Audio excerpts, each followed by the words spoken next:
Hello friends, welcome to entry. My name is Sachin Upadhyay.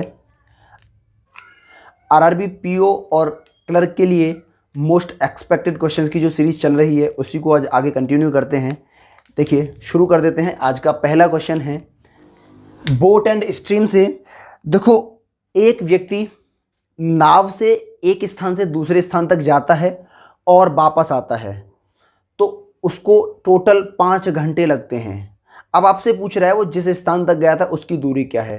आपको given है speed of boat 10 kilometre per hours है और speed of current 4 kilometre per hours है।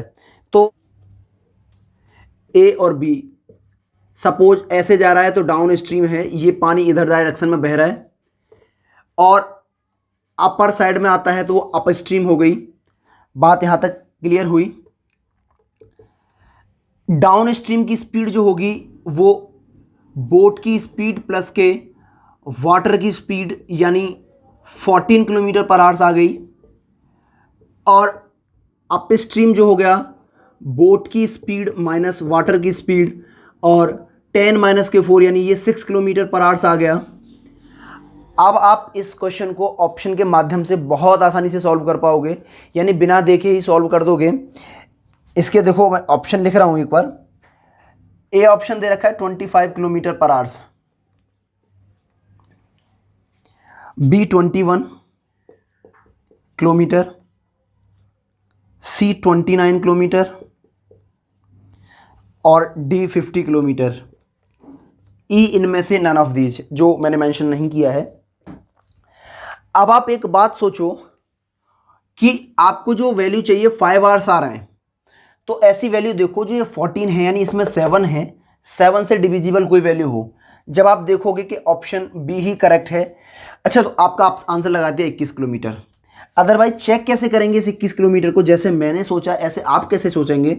अगर suppose आपके पास 21 kilometre की डिस्टेंस है, ये ए और बी के बीच की दूरी 21 किलोमीटर है, 21 किलोमीटर जाना और 21 किलोमीटर वापस आना, जाता है 14 किलोमीटर प्रति घंटे की चाल से, आता है 6 किलोमीटर प्रति घंटे की चाल से। डिस्टेंस अपॉन स्पीड, ये क्या हो गया? टाइम। और टोटल मिलाकर के अगर ये 5 घंटे आ जाता है तो मेरा आंसर करेक्ट है, अदरवाइज नहीं। जब आपने ये सॉल्व किया तो ये 7 से 3 टाइम्स और 7 से ये 2 टाइम्स, तो यानी ये आ गया 1.5। और अगर आप इसको देखते हो तो 7/2, और जब इसको सॉल्व किया आपने तो ये कितना आ गया? 3.5। जाने और आने में टोटल मिलाकर के समय कितना लग रहा है? 1.5 एंड 3.5 आवर्स, यानी टोटल मिलाकर के 5 आवर्स टाइम लग रहा है आपको। और क्वेश्चन में भी तो यही कह रहा है कि आने और जाने में 5 घंटे का समय लग रहा है, इसलिए हमारा ऑप्शन बी करेक्ट है। और अगर आप बेसिक से इसको करना चाहते हो तो वो भी मैं बता देता हूँ। लेट डिस्टेंस एक्स है, बी प्लस डब्ल्यू की स्पीड से अगर आपको तय करना है तो ये 14 दे रखी थी, प्लस बी माइनस की डब्ल्यू की स्पीड से अगर आपको तय करना है तो ये 6 दे रखी थी, ठीक है। और इसको मिलाकर के टोटल टाइम था 5 घंटे, यानी x/14 और x/6 बराबर 5 रख के आप सॉल्व कर लेना, आपका आंसर आ जाएगा, ठीक है। इस तरीके से भी सॉल्व हो सकता है। क्लियर हुई यहाँ तक बातें? चलिए आगे बढ़ते हैं, नोट कर लीजिए इसे। मैं उम्मीद करता हूँ नोट हो गया होगा। तो दूसरा क्वेश्चन है बहुत शानदार, प्रोबेबिलिटी से लिया गया है दूसरा क्वेश्चन। एक बैग है और इस बैग में 7 रेड बॉल हैं, 5 ब्लू और 4 ग्रीन,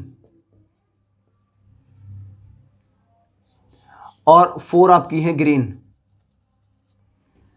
तो टोटल मिलाकर के जो बॉल हो गई वो कितनी हो गई? 16 हो गई। आपसे कह रहा है कि इसमें से हमें 3 बॉल पिकअप करनी है रैंडमली, और उनकी प्रोबेबिलिटी क्या है कि वो सेम कलर की हो। सेम कलर की बॉल आने की प्रोबेबिलिटी क्या है? तो देखो, सेम कलर का मतलब है कि या तो वो रेड होंगी या वो तीनों की तीनों ब्लू होंगी, और या फिर वो ग्रीन होंगी। प्रोबेबिलिटी के बारे में आप जानते ही हो कि फेवरेबल आउटकम्स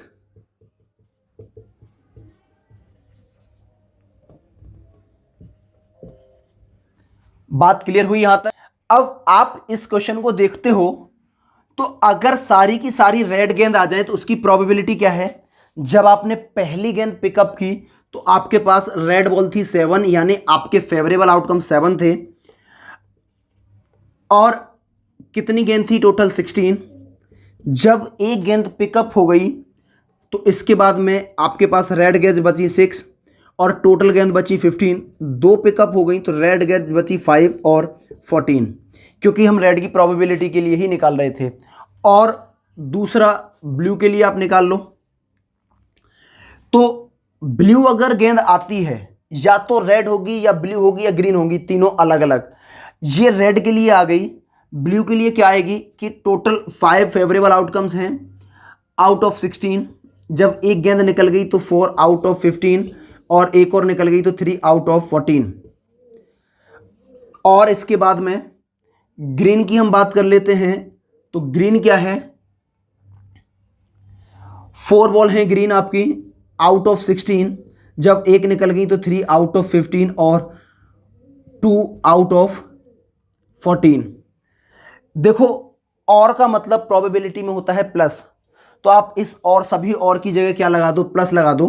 यानी या तो ये कंडीशन और ये भी ये कंडीशन बन सकती हैं, तो प्लस होगा। अब आप इसे सॉल्व करोगे तो आप इनको कैंसिल मत करो, कुछ सीधे सीधे पिकअप कर लो। 1/16, 15 एंड 14।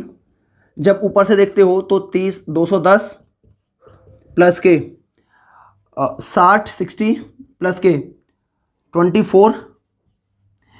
अब आपने ये सॉल्व किया तो 210, 60, 270 और 294 डिवाइड बाई 16 इंटू 15 इंटू 14। जब आप इसे सॉल्व करोगे तो आपको पता है कि सारे ऑप्शन आपके 80 हैं। एक एक सेकंड बहुत इंपॉर्टेंट है आपके लिए, ध्यान रखना। तो आपको यहाँ 80 रखना है, बाकी से कैंसिल कर देना है। तो क्या बचेगा? 3 यहाँ से बचेगा और 14 यहाँ से, 42।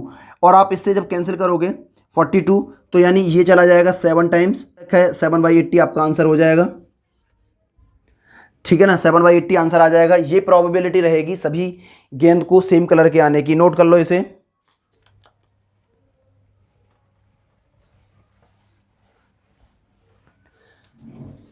थर्ड क्वेश्चन है आपका सिंप्लीफिकेशन से। 32.0 का इसको पूछ रहा है कि 2 की पावर कितनी बचेंगी। तो बड़ा सिंपल है। इसको जब आप देखते हो ध्यान से समझो कि जब मुझे 2 की पावर में ही सब कुछ चाहिए और 2 की पावर ही चाहिए तो पावर में ही से कन्वर्ट करो ना। 32 ये अप्रोक्सीमेशन का क्वेश्चन है, ध्यान रखना। सिंप्लीफिकेशन में एग्जैक्ट सिंप्लीफिकेशन और दूसरा अप्रोक्सीमेशन आपका आता है, तो मैंने अप्रोक्सीमेशन ही लिया है। अब आप इस वाले क्वेश्चन को देखते हो कि 32 का स्क्वायर, इसका मतलब आप कह सकते हो कि 2 की पावर ये 32 हो जाएगा, 2 की पावर 5 और उसका स्क्वायर मतलब 2 की पावर 10। 512 है, ये 8 का क्यूब होता है। इसका मतलब जब 512 का क्यूब रूट लिया तो 18 आ जाएगा। क्लियर हुई यहाँ तक? और 8 का मतलब क्या हो गया? 2 की पावर 3। और ये कितना हो गया? 34, उसका भी स्क्वायर है। अप्रॉक्सीमेट वैल्यू इसकी 34 हो जाएगी, इसकी 17 हो जाएगी। अप्रॉक्सीमेट वैल्यू में राउंड ऑफ कर देते हैं, नज़दीकी वैल्यू को ले लेते हैं। 2 की पावर 9 और ये 17 इंटू 17, ये 2 की पावर 9 आ गया, 2 की पावर n आ गया। तो देखो, अब आपने जब देखा कि यानी 2 की पावर ये 1 है और ये भी 1 है, यहां तक बात क्लियर हुई। तो अब आप इन्हें चेक करोगे कि 5 और 5 10 और 3 13 और 2 15। 15 में से 9 की पावर 9 कैंसिल हो जाएंगी, तो 2 की पावर n इक्वल टू कितना बचेगा? 2 की पावर 6। n इक्वल टू कितना आ गया? 6। बात क्लियर हुई यहां तक? मैं उम्मीद करता हूं कितना सिंपल था, सिंप्लीफिकेशन का क्वेश्चन आ गया होगा समझ में। चलिए नोट कर लो इसे।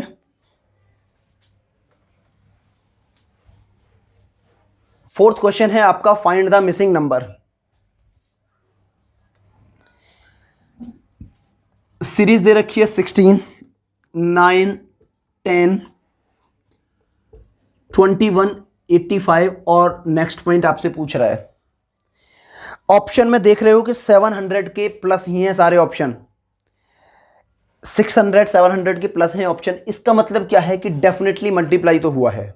यहां से समझो इस क्वेश्चन को थोड़ा सा, यहां से मुझे लगता है कि कंसेप्ट मिल सकता है,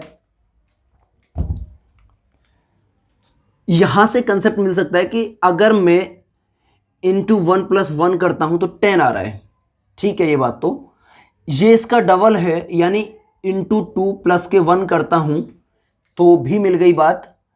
और 84 यानी इसको मैंने मल्टीप्लाई किया 4 से +1, बात बनती चली जा रही है। इसका मतलब क्या है, यहां 1 का मल्टीप्लाई +1, इसका डबल 2 का मल्टीप्लाई +1, फिर 2 का भी डबल 4, उसका मल्टीप्लाई +1। इस तरीके से आगे सीरीज चल रही है, यानी इसका 1 का हाफ यानी 0.5 से मल्टीप्लाई +1 हो रहा होगा। बात समझ रहे हो ना? तो 8 और 1 9 हो गया, इसके बाद में 8 और 1 9 हो गया। अब इसके बाद में जब हम देखते हैं आगे, तो यहां 4 से मल्टीप्लाई है 2 1, इसका डबल होता जा रहा है, मल्टीप्लाई बाई 8 + 1, तो 8 5 40 और 1 41, ये भी ऐड कर दिया मैंने, 4 64 और 68। तो ये आपका आंसर आ जाएगा। 8 से मल्टीप्लाई करो और 1 कर दो, ऑप्शन ये करेक्ट हो जाएगा। बात क्लियर हुई यहां तक?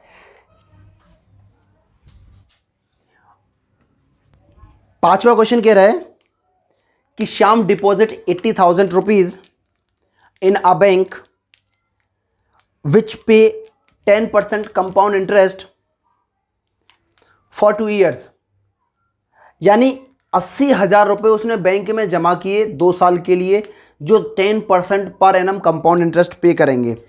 तो 10% पर एनम कंपाउंड इंटरेस्ट का मतलब क्या हो गया, 10 पहले साल में और 10 दूसरे साल में। और अगर आपको पता है कि 10 × 10/100 यानी 21% आ जाएगा आपका इफेक्टिव रेट।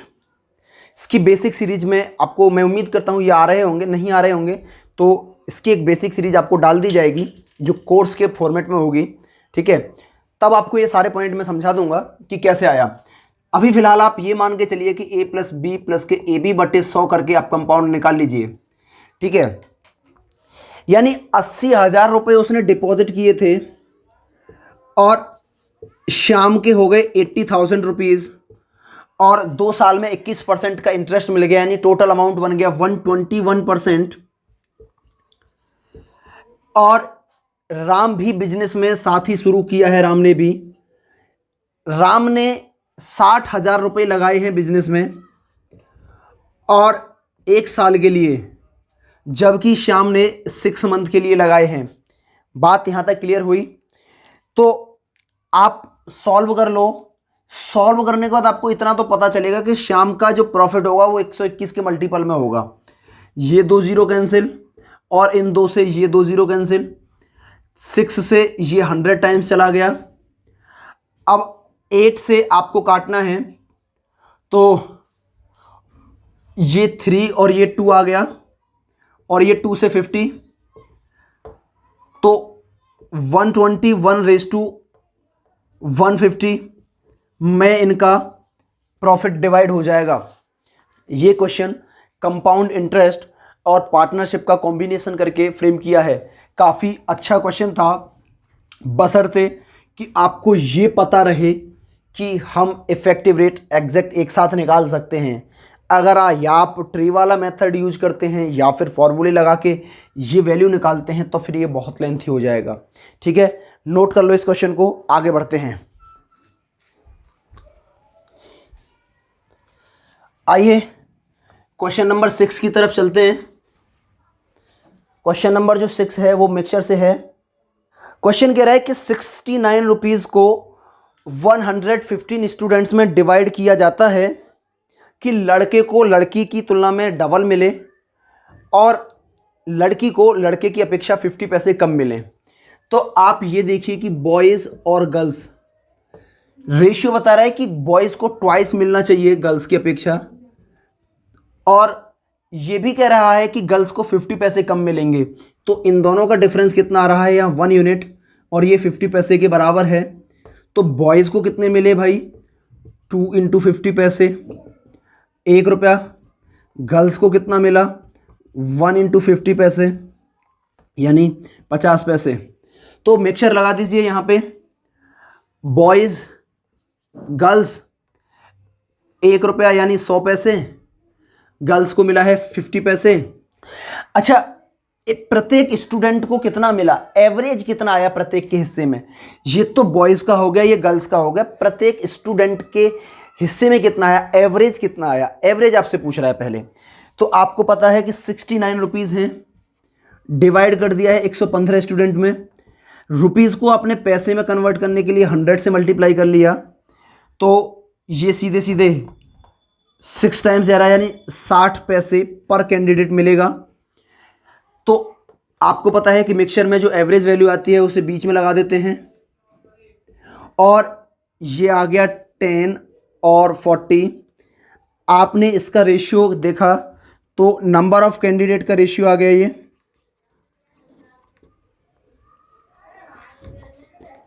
अब इसके बाद में भाई आपने क्या किया, आपने इनका सम किया। अगर बॉयज़ की संख्या 1 है तो गर्ल्स 4 होंगी, टोटल मिलाकर के 5 आ गया। 5 यूनिट की वैल्यू कितनी है, 115 स्टूडेंट। 1 यूनिट की कितनी है, 23। आपसे क्या पूछ रहा है, नंबर ऑफ गर्ल्स। तो जो गर्ल्स आ जाएंगी वो 4 यूनिट थी, 23 के हिसाब से 92 गर्ल्स आ गई, और बॉयज़ कितने आ जाएंगे, 23। तो बहुत सिंपल था, बस आपको बेसिक कंसेप्ट का ज्ञात होना बहुत आवश्यक है। मैं उम्मीद करता हूँ ये चीज़ आप समझ पाए होंगे।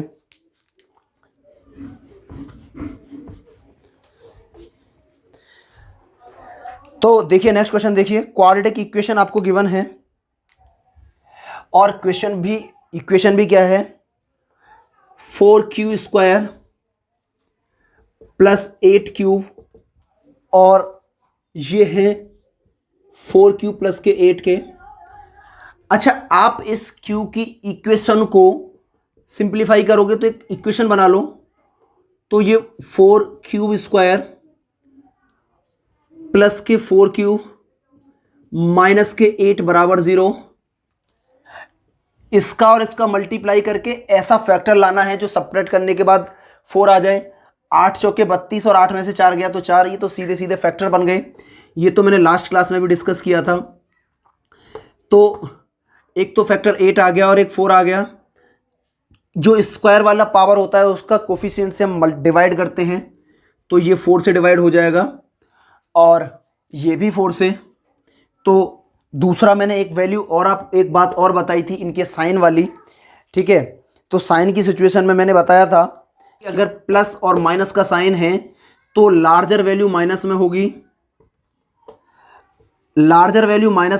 और स्मॉलर वैल्यू प्लस में होगी। अगर साइन प्लस माइनस है तो माइनस प्लस हो जाता है, ये लार्जर और ये स्मॉल, ठीक है। तो ये तो आ गए आपके x की वैल्यू, अच्छा सॉरी q की वैल्यू। नेक्स्ट क्वेश्चन है आपका p की वैल्यू का, और उस इक्वेशन को देखिए, p² प्लस के 9p बराबर 2p माइनस के 12। इस इक्वेशन को जब आप सॉल्व करोगे तो पहले तो इसको फॉर्मेट में लिखो, 7p और प्लस के 12 बराबर 0। आपको पता है कि जब दोनों प्लस प्लस हों तो प्लस प्लस के लिए दोनों साइन कैसे होंगे, माइनस होंगे। ये बात क्लियर हुई। अच्छा, आपको इसके तो फैक्टर भी सिंपली हो रहे हैं, 3 इसमें प्लस करने के बाद 7 आना चाहिए, तो 3 और 4, p की वैल्यू 3 और 4 आ गई। और 1 से डिवाइड करोगे तो कोई फर्क नहीं पड़ेगा, इनके आगे माइनस और लग गया तो -3 और -4 आ गया। जस्ट आपको कंपैरिजन करना है।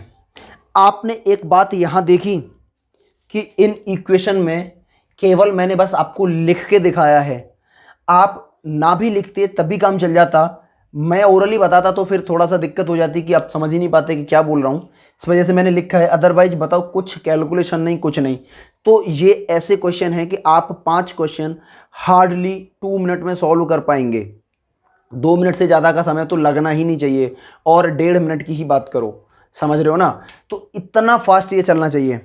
अब इसके बाद में वो आपसे बस कंपैरिजन कराता है, -2 और -3 में कौन सा बड़ा है, -2 बड़ा है, -2 और -4 में कौन सा बड़ा है? यहाँ भी -2 बड़ा है। 1 और 3 में कौन सा बड़ा है? यहाँ भी यही वैल्यू बड़ी है और यहाँ भी यही वैल्यू बड़ी है। तो आप कह सकते हो कि P लेस देन है Q से। यही आपका आंसर है, P लेस देन है Q से। बस यही आपसे पूछ रहा था, ठीक है। नोट कर लो इस क्वेश्चन को।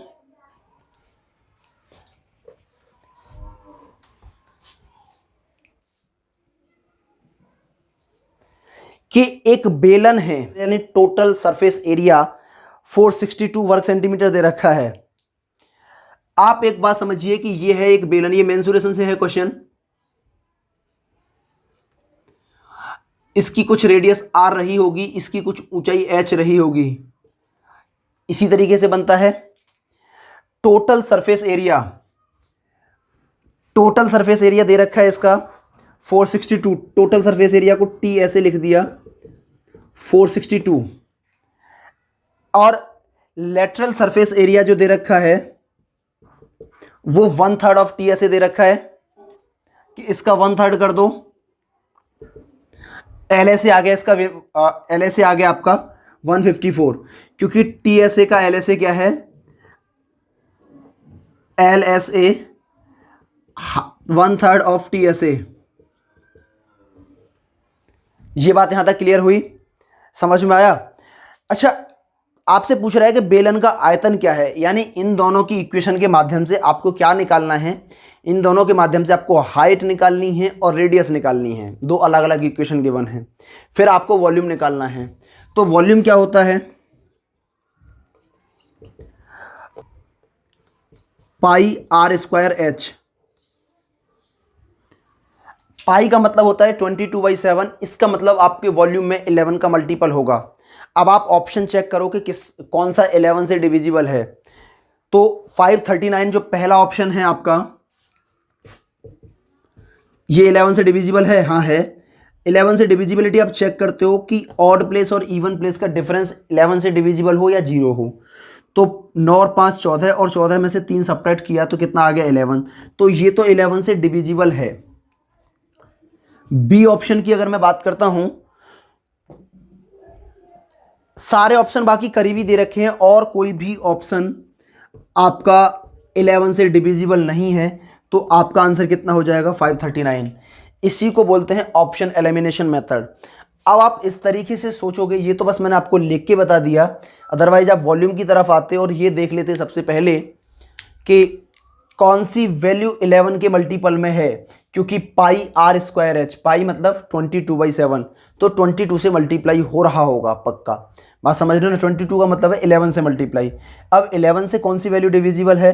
तो 539 ही एक वैल्यू ऐसी है जो डिविजिबल है, बाकी 4 ऑप्शन नहीं है। यही आंसर करेक्ट हो गया, ठीक है। तो थोड़ा सा बस आपको, अगर एक से ज़्यादा वैल्यू देता है तब फिर दिक्कत होगी, बट जब आपको इतना लेंथी क्वेश्चन और आपको पता है कि 20 मिनट में, क्योंकि 45 मिनट मिलते हैं आरआरबी में आपको, और उसमें रीजनिंग और मैथ करने होते हैं, 40 क्वेश्चन करने होते हैं, तो अगर आप मैथ के लिए बांट देते हो तो 22.5 मिनट आ गए और 2.5 मिनट तो ऐसे ही निकल जाता है। तो 20 मिनट में 40 क्वेश्चन आपको सॉल्व करने हैं। आप खुद सोचो, तो क्या आपको ऐसा देगा कि वो इतनी लेंथी प्रोसेस से सॉल्व करे? नहीं, वो ये चेक करना चाहता है कि आप कितने दिमाग को सही तरीके से इस्तेमाल कर पा रहे हैं।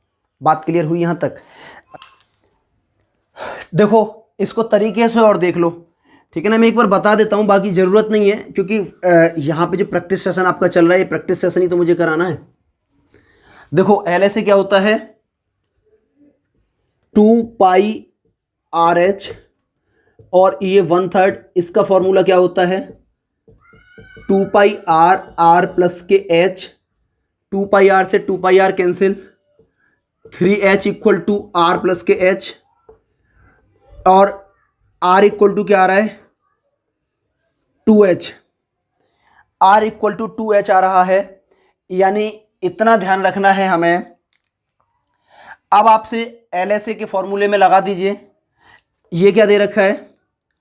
2πR और H, ये हो जाएगा 1/3 ऑफ 462। तो 2 से इसे कैंसिल कर लो, 2 टाइम्स 3 और 1, और ये 3 से भी कैंसिल हो जाएगा 77 टाइम्स। सो अब एच की जगह देखो, पाई का मान है 22/7, आर आर ही रहेगा। एच को आप r/2 लिख दीजिए, एच को आप r/2 लिख दीजिए, और ये कितना है 77। तो देखो 2 से ये 11 टाइम्स और 11 से ये 7 टाइम्स, आर की जो वैल्यू आ जाएगी वो r² बराबर 7 का स्क्वायर, और आर बराबर आ गया 7।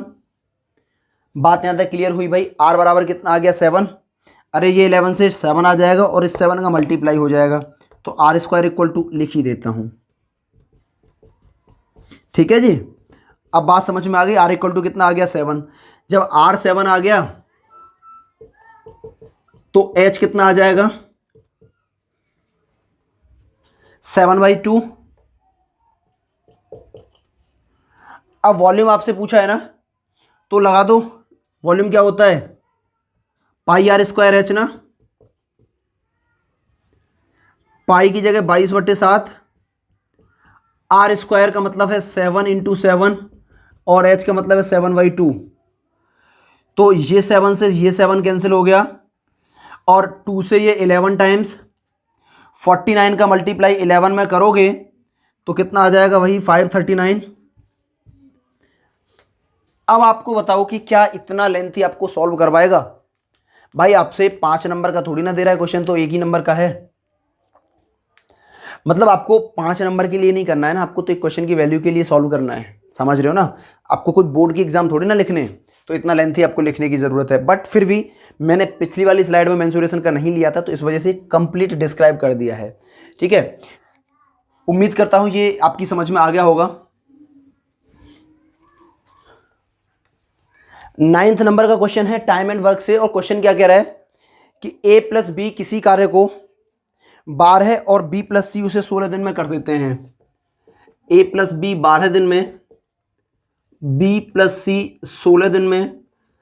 आपको पता है आपको एलसीएम ही लेना है 48, 4 और 3।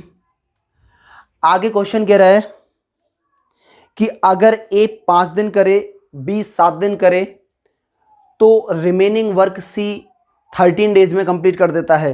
देखो इस क्वेश्चन में कंसेप्ट को बहुत अच्छी तरीके से डिजाइन किया है।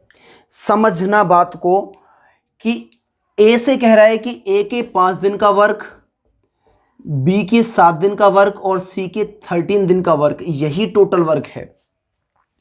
लेकिन आप a और b और c की एफिशिएंसी अलग अलग नहीं निकाल सकते।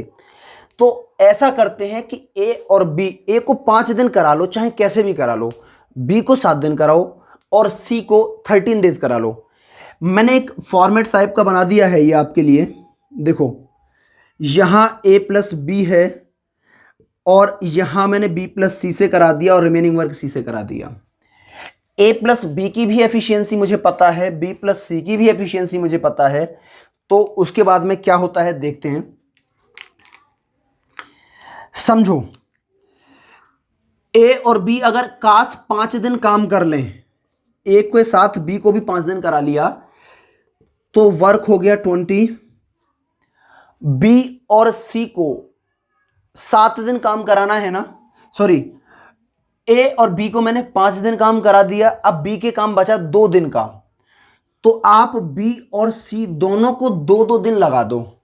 तो देखो a के तो 5 दिन का कंप्लीट हो गया, b 5 दिन यहां कर चुका है, 2 दिन यहां, b के भी 7 डेज कंप्लीट हो गए। b और c 2 दिन में कितना कर रहे हैं 6। टोटल वर्क कितना हो गया 20 + 6, 26 वर्क कंप्लीट हुआ है, तो 22 वर्क बचा। अब इस 22 वर्क को c कितने दिन में करता है, 13 दिन तो सी करता था कंप्लीट, 13 दिन तो काम करता है सी, उसने 2 दिन कर चुका है, उसके बाद ये काम बचा है, यानी सी इस वर्क को 11 डेज में कंप्लीट कर देगा। जब आप इसे देखते हो तो आपकी सी की एफिशिएंसी आ गई 2। तो लिख सकते हो आप कहीं भी कि जो सी की एफिशिएंसी है वो 2 आ गई। अब आपसे पूछ रहा है कि सी अकेला इस वर्क को कितने दिन में पूरा करेगा। तो भाई 48 तो वर्क है टोटल, और सी एक दिन में 2 कार्य कर रहा है, तो कितना आ जाएंगे 24 डेज आपके आ जाएंगे। मैं उम्मीद करता हूं ये क्वेश्चन आपकी समझ में आ गया होगा। 9th नंबर का क्वेश्चन है, समझ गए होंगे अच्छी तरीके से। आते हैं नेक्स्ट क्वेश्चन की तरफ, और वो है आपका आज का आखिरी क्वेश्चन। रॉन्ग सीरीज है भाई, 10 है, फिर 10 है, 20, 60, 240, 1200 और 8400, ये दे रखी है रॉन्ग सीरीज आपको। अब इसमें ऑप्शन में 10 तो कहीं नहीं दे रखा, तो रॉन्ग क्या है ये चेक करना है। क्वेश्चन आप देख रहे हो, मल्टीप्लाई तो कहीं ना कहीं कंफर्म है, क्योंकि इतना जंप तभी होगा जब मल्टीप्लाई होगा। तो आओ देखते हैं। 10 का मतलब ये है कि मल्टीप्लाई बाई 1 किया तो 10 आ गया, इसका बाई मल्टीप्लाई 2 किया, इसका मल्टीप्लाई 3 से हो रहा है, इसका मल्टीप्लाई 4 से हो रहा है, और यहां 5 से हो रहा है, तो फिर यहां 6 से होगा, और 6 से मल्टीप्लाई होने पर ये नहीं 7200 आपका आंसर आएगा। तो जो टर्म है वो 8400 रॉन्ग है। चलिए आज के लिए इतना ही। अगर आपको ये सेशन अच्छा लग रहा है तो आप चैनल को लाइक कर लें, वीडियो को अपने फ्रेंड के साथ शेयर करें, ठीक है, और चैनल को सब्सक्राइब भी कर लें, ठीक है। चलिए आज के लिए इतना ही। Thank you class.